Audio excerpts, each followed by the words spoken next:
week on the agenda, start your engines. We're on the road at the British Motor Show to find out what's driving change in the auto sector.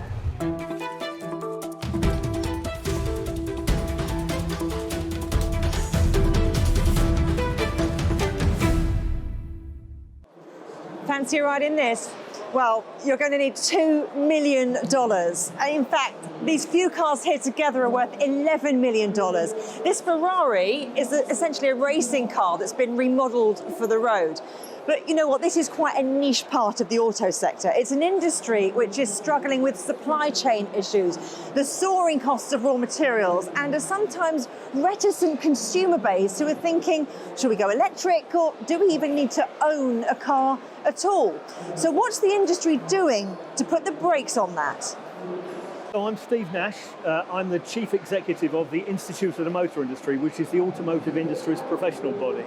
And we're UK-based, but operate in around 50 plus countries around the world. You've been in this business for decades. You could say that you eat, sleep and breathe engine oil. I'm certainly an automotive person, yeah, I have been. What would you say are the biggest challenges the sector faces right now? Oh, a number of challenges. Skills is a big challenge, but I mean, look, right at this very moment, we've got all of the challenges coming out of the pandemic, the problems that are arising as a result of the conflict in Ukraine. So supply issues are a big thing. Just at a time when we're looking to get people to move into electric vehicles, the manufacturers are actually having to bias, well, they're naturally biasing towards their upper range cars, because if you've only got so many microchips or so many other raw materials to put into cars, what are you going to do? You're going to put them in the most expensive cars, and that's actually to some extent slowing the transition, because we're wanting to move that further down market. You talk about that transition, and that of course is the transition to becoming carbon neutral, and there's been a bit of a green milestone in the UK, hasn't there, with now over 500,000 all electric vehicles being sold. But it's not just about that, is it? You need a workforce that can support it. You certainly do. I mean, look, we believe that probably around 2026, the number of electrified vehicles, and I'm including plug-in hybrids and other hybrids in that, will actually overtake internal combustion engines. And then, of course, in the UK, beyond 2030, internal combustion engines are finished, or pure internal combustion engines. But yes, I mean, we have about 250,000 people in the UK who spend every day working on servicing and repairing cars. We're going to need about 90,000 of them to be qualified to work on electric vehicles by 2030. But it takes a big uptick after that, because once the internal combustion engine cars aren't being sold anymore, by 2032 we need 111,000, and it will go on up from there. So yeah, there's a big job to do. So this is all happening very fast, and of course the pandemic coming in the middle of it, meaning that for a couple of years it was difficult to train people, means we got some catching up to do. And also, due to the pandemic, lots of people left the industry, and a lot of them of a certain age aren't coming back, so you've got a gap there.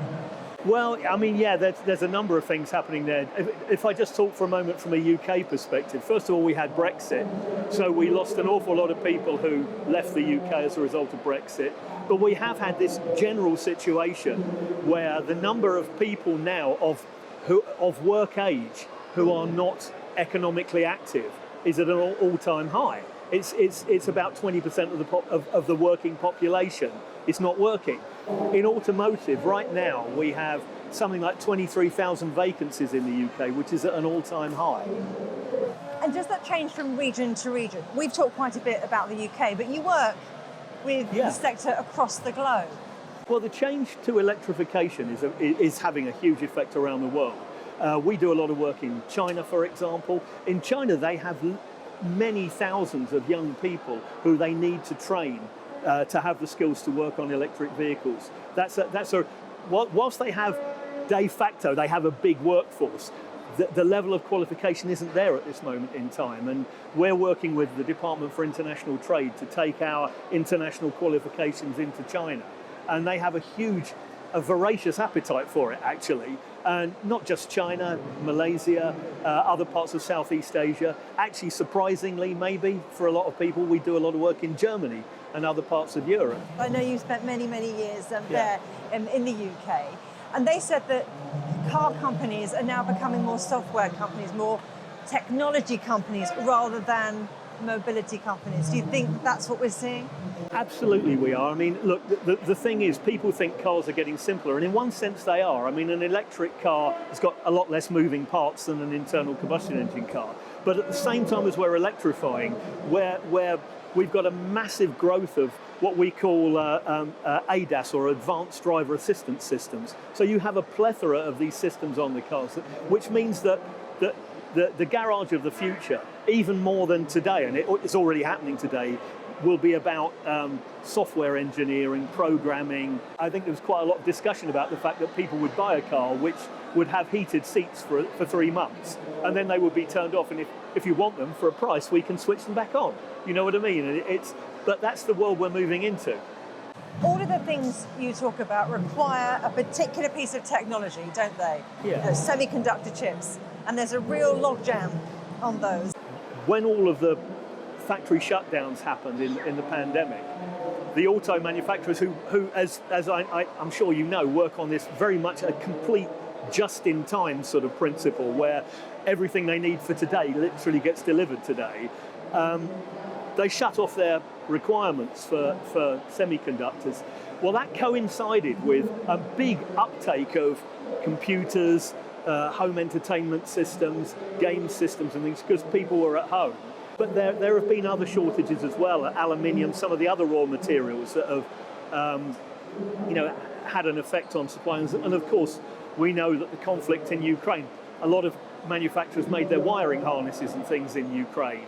I mean, they're beginning to find other sources for that. But the microchips is the thing that has hit the headlines.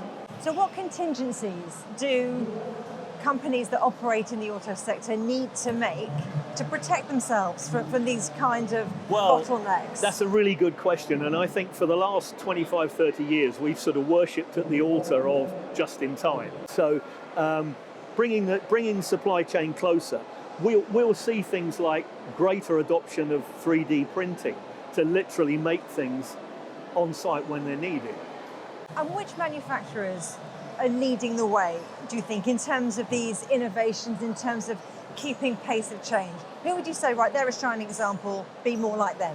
I think it's actually proving easier in many ways for the new entrants to the market to come into the EV space than it is for the existing players who are trying to ride two horses at once. You know, they're trying to keep the old engine going whilst they're building something new. So I think, you know, you've got some really innovative new companies coming out of China, companies like NIO and people like that who make really interesting and good products. And, I think that the industry in 10 years' time will look quite different. The big established players, Volkswagen Group, you would expect, are piling into this, big time. I mean, Herbert Diess, who's just stepped down as their chief executive, who I know from BMW days, did a brilliant job of turning them around and getting them on the EV path across the whole group. Nobody can afford not to now, can they? So if automotive is becoming more of a mobility story than it is from getting us from A to B, and a manufacturing story, what does that mean for the big auto players? Today, the top technicians working on new internal combustion engine cars don't necessarily need to know anything about carburetors, because it's old technology. And that's just the way things move. So I think, we're seeing lots of discussions around changes to the distribution model, to the move from franchise dealers to agency models and things like that. It really is. I know it's been said before, and it's a little bit sort of become a little bit of a cliche, but it really is an unprecedented level of change. You would have to go back to the dawn of the motor industry, really, to see that level of change. Steve Nash, CEO of the IMI, thank you very much. No, it's been a pleasure.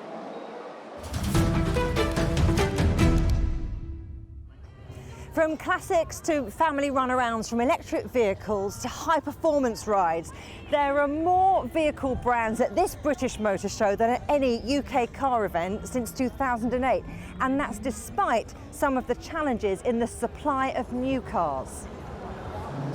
Let's talk about the real world of motoring, cars and people with Louise Wallace. She's the head of business at the National Franchise Dealers Association.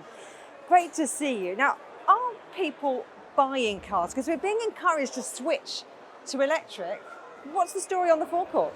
People are definitely coming into showrooms. They're interested in buying cars, interested in EV cars particularly. Main issue at the moment is supply of getting those cars to people quickly. There are quite considerable waiting lists to actually get delivery of a vehicle, but once they come through, people are taking hold of them and are enjoying them. That's the thing, isn't it? It doesn't count as a sale until it's actually rolled off the forecourt. Yeah, that is the real problem. And it's not the orders that count when it looks at registration numbers, it's cars that are physically registered, and until they are in this country and with the dealer, they can't be registered. What kind of delays and supply issues are we looking at? It can vary depending on make and model, but anything from 3 to 6 months is not unusual, and definitely 12 months for some models that are in short supply, very short supply. There's a real appetite for second-hand cars, and that's pushed the prices of those up quite a lot as well. What's going on? Same sort of issue. I mean, if you can't deliver a new vehicle, then there's no part exchange vehicles coming through, so there's a supply shortage. Also, a lot of fleets that would normally defleet cars can't defleet them at the moment because they can't get new cars to replace them. Car hire firms can't get cars to put on their own fleets and then to defleet a second-hand car. So it's just pure shortage again. Typical just demand and supply economics, really. To what extent, though, do you think people still want to own cars? It's talked about as the second biggest purchase that we'll make in our lifetimes after a property. With the current cost of living crisis, are people moving away from that and thinking, well, maybe I'll lease one, maybe I'll just use one when I need to? There is certainly some trends, particularly in certain demographics, such as younger people who are looking at hiring cars rather than necessarily buying a car, but predominantly people still want to buy a car. They might look at different makes and models because either they want something slightly cheaper or they can't get hold of what they particularly want. And of course a lot of people are looking at EVs over traditional petrol and diesel because that's what we're being encouraged to buy at the moment. So what's the message you're getting from a lot of your dealerships? You know, are they worried about the future? Is it business as usual? What's changed? Business is pretty much as usual in the sense that they're still doing the job as they've always done the job. The issue is the frustration of not being able to get cars to customers. But the hope is that that will start to ease, particularly as we get towards the back end of this year and certainly into next year. But yeah, dealers are still selling cars. It's definitely getting orders in. So the UK is still hungry for cars? Yes. I mean, the one thing, particularly with things like train strikes and issues with public transport, and of course the issue of COVID and people wanting their own space for commuting, cars are still very popular. But it's not really that golden era of car ownership anymore, is it? Or do you think that electric vehicles might change that? I think people will be hungry to buy electric vehicles. People do still like to have their own personal mobility, so I think cars will always be popular with people unless some other form of transport comes through that is equally as flexible and as desirable. But we're not there yet. In the UK and in many other parts of the world, we're in the midst of a cost of living crisis. The cost of electricity, which we're being told we need to plug in for vehicles of the future, is going up and up. How concerned are you and your members of the impact that's going to have on the sector? It's a concern, particularly in getting EV take-up, because people may well think that actually buying an electric vehicle could be expensive to charge. What it may well do is actually boost the second-hand market in petrol and diesel cars potentially, because at the moment petrol and diesel prices are beginning to come down again. So if people are looking at whole cost of owning a vehicle, they may well look at other alternatives to electric vehicle, which is a bit of a concern when we're trying to go for a green environment and get people into electric vehicles, but that will be a challenge for the industry to sort out. Louise Wallace, thank you. Coming up, sustainable fuel and car subscriptions. But will they really make driving and owning a motor greener and cheaper?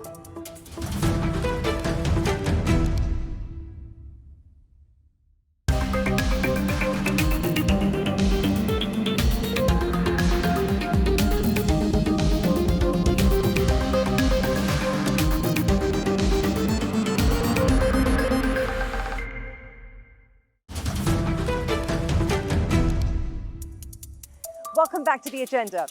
In the drive towards net zero, we need to think about how we power our vehicles. There's a lot of conversation about electric cars, but what about renewable fuel solutions? Well, to discuss that, I'm joined by David Richardson. He's the Business Development Director at Coryton. So what are sustainable fuels and how are they different to gasoline and diesel? Okay, so sustainable fuels are quite simply fuels that we are replacing with their fossil equivalent. We're trying to stop digging oil out the ground, which has a lot of embedded CO2 in them. And instead what we're doing is we're taking waste materials and CO2 from the atmosphere and we're converting that back into a liquid that we use today, we're familiar with. And the aim is just to recycle the CO2 that we've already put into the atmosphere. Why do you think they're important? There's a number of reasons why these kind of fuels are really important to the industry, to the world. Firstly, we have to look at multiple technologies to help us reduce our effect on the environment. Electrification is going to be there, it's going to get there eventually, but we're just not there yet. We need more time to progress, to optimise those technologies. But in the meantime, we need to do something else about the internal combustion engine. 270 million cars on the roads today. They are all internal combustion engine. You've got to do something about fixing those. Let's remember the internal combustion engine is not the issue, it's what we fuel that internal combustion engine with. So are you saying this is not to replace the concept of electric vehicles, something maybe to run alongside it? Absolutely, it's complementary. We always say, and you'll hear this phrase a lot of times, there's no silver bullet to fixing their environment. Let's embrace all the technologies. Let's get everyone to make sure that they are supporting them. So do you think that biofuels and e-fuels are the only sustainable solution when it comes to replacing what we've got in combustion engines that are on the roads now? No, there are clearly many other technologies that can help alongside sustainable fuels. We also have the gases as well. You'll have heard about hydrogen. There's a lot of work going on within the industry to help support hydrogen.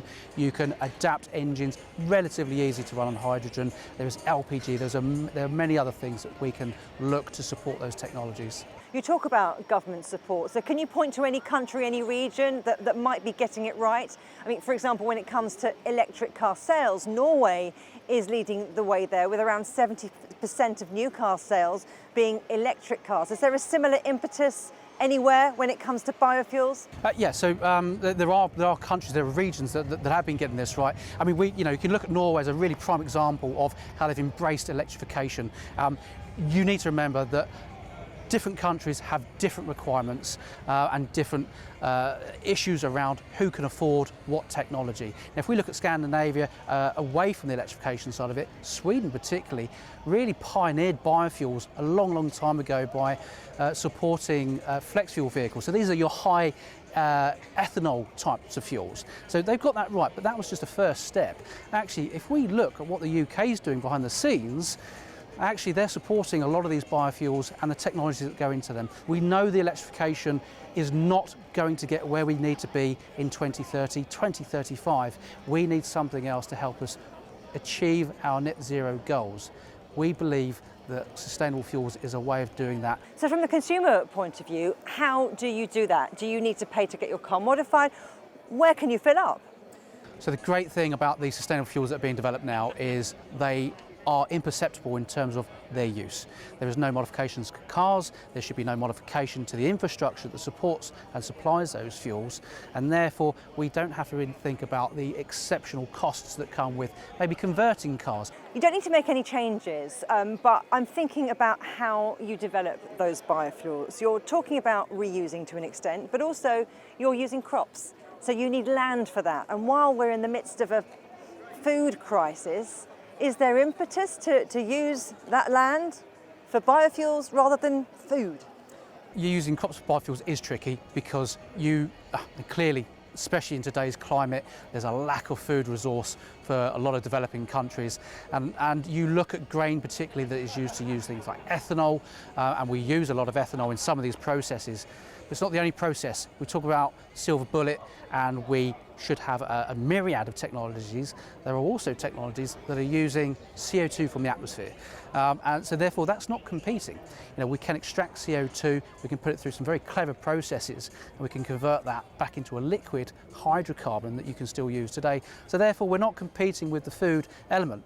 However, when we are using biogenic feedstocks, we're looking at the waste element of them. We want to take the stalks of the wheat crop, and actually anything that you can ferment, we can create a fuel from, and we can make it look and behave the way a normal fuel does. You've been working in the background for many years when it comes to biofuels and these new technologies, and you've only more recently started shouting about it. What would it really take to make a difference? If everyone switched to biofuels tomorrow, would it really solve the problem? Biofuels today can make that immediate impact because they are not contributing to CO2 into that atmosphere. So yes, it can happen today, but we need support from the governments to help scale up the technologies, the plants that are using them. But the important thing about that is that most of these technologies can be bolted onto existing infrastructure, and therefore the impact of doing that is minimal. The cost impact is minimal, but we just need the support. Politicians, the governments, but also the automotive industry, the oil industry, everyone just needs to get on board and say, yes, that's a way that we can do that. We appreciate it's not as cheap as oil, but it's going to have a positive impact for everyone, and we all have our futures to think about. David Richardson, thank you very much. Thank you, Juliet.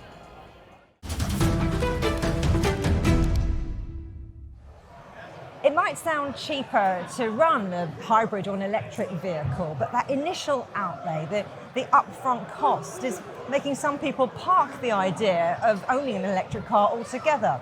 But one company, Elmo, is trying to make our electric dreams more affordable. So let's talk to the co-founder and managing director, Ollie Jones.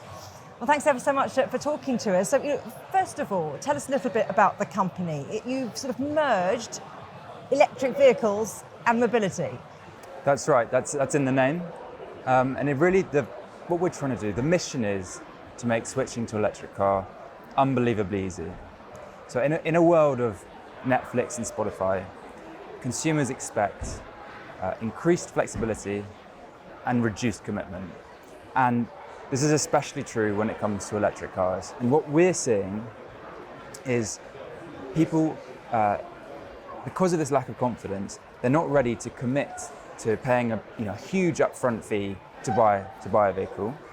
They're not ready to commit to a multi-year, 2, 3, 4 year lease because they think, well, what if it doesn't work for me? What am I going to do then?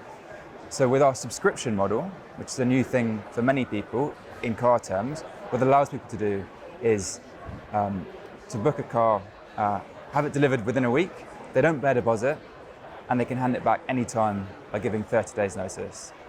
In addition to that, the subscription package includes everything you need to run the car. So that's insurance and breakdown, tax and tyres. It sounds like you're saying that the generation of drivers of the future don't want to own a car.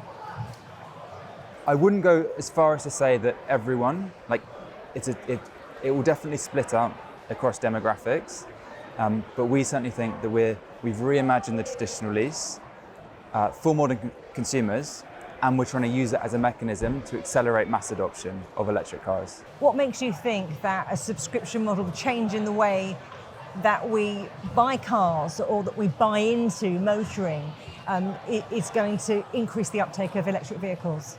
Because it helps people overcome those barriers that we talked about, that upfront cost. People don't want to put down a deposit or to buy the car, that fear around charging and infrastructure and lifestyle. We're giving people an easy way in, a low risk way in, because of the flexibility and the wrapped up convenience of the package. It's so easy for them to get out of it if it doesn't work, or to continue using it if it does work. It's interesting that you say that this concept is quite new to motoring. Is this a first for the UK market, or is it successful maybe in other parts of the world? It is successful in Germany in particular. They've seen great success with car subscriptions. The US is a bit further behind. It's starting to pop up all over the place. We've even got manufacturers beginning to do their own subscription offering. I think in the UK market, I think the figures were that at the end of 2020, there were about 5,000 subscription vehicles in the UK. And according to this bit of research, that number was set to increase to 600,000 by 2025, which in vehicle terms, in vehicle asset terms, is a pretty staggering bit of growth. But Ollie, we're at the British Motor Show. This is where car manufacturers have come to sell their wares, to unveil new models. They're hoping that everyone here is going to sign on the dotted line. Of course they are, but we buy cars from manufacturers and offer them on subscription in the same way that the manufacturers are starting to launch their own subscription offerings as well. So I think they're becoming increasingly conscious of the needs of modern consumers, the needs and wants of modern consumers too. Is part of the thinking that technology is moving so fast, changing so much, that the software is constantly going to need updating, that people don't want to buy something that's going to be out of fashion or maybe just not up to speed next year? I think that's certainly true for the early adopters, the sort of the wealthy early adopters who want the latest tech when it comes out. They want to buy the best Tesla or whatever it is on the market today, but they don't want to be committed to it for 4 years, because by that point the cost will have come down and the technology will have improved, so they'll have something much better in a much shorter period of time, which is, again, it plays into that sort of market dynamics driving the support for the subscription model. Tell me why ripping up the rule book in terms of car ownership is going to make the future of driving greener and cheaper. I really believe that electrification is the future of consumer transport. It's the only way that we will have a meaningful impact of reducing the carbon emissions from the transport sector. The transport sector, I think, makes up 26% of all UK emissions, so it's the largest single contributing sector. Electrifying consumer transport is going to play a really big part in reducing that. So the subscription model, this new ownership model that we've been talking about, I believe that it's helping people to make that switch sooner, which can therefore turn the dial for reducing the emissions. And then when it becomes more affordable, it's about explaining to people that you look at the price of a subscription, and then you compare it with a lease, and you think, okay, well, the subscription seems more expensive. But the subscription includes everything you need to run the car, and there are no external fees. So with what you need to do is compare it with the deposit of the lease, which you need to split out over the lease period. You need to add in the insurance, all the maintenance, etc., etc. You've debunked some of the myths about electric vehicles, range, for example, the fear of the unknown, maybe the affordability question. But what about the infrastructure? It sounds very much that this is for cities, and only specific cities which have already invested in the right kind of infrastructure to charge up. I mean, chatting to people here today, a lot of people who are lucky enough to have off-street parking, which is most often not in the sort of central cities, it's out in the countryside and the suburbs, they're the people who at the moment have a very good experience. They can charge cheaply overnight, same way as plugging in their mobile phone. In the cities there's a higher density of public charging, but what we need to see to inspire consumer confidence is investment in the infrastructure that is then going to get people over the line. The government has committed heavily to investing, and I just hope that we see that play out on a local level, because in every area you find different requirements for building infrastructure that actually supports the people in those areas. So that's what we need to see. Fantastic. Ollie Jones, thank you very much. Thank you very much. You can watch every episode of The Agenda in full on CGTN Europe's YouTube channel. And for exclusive extra content from me, my guests and the rest of the team, don't forget to check out The Agenda Show on TikTok. Coming up on a future agenda, time to detox. How much time on social media is too much? But for now, from me, Juliet, Mann, from Jack, and from all of the Agenda team here at the British Motor Show, goodbye.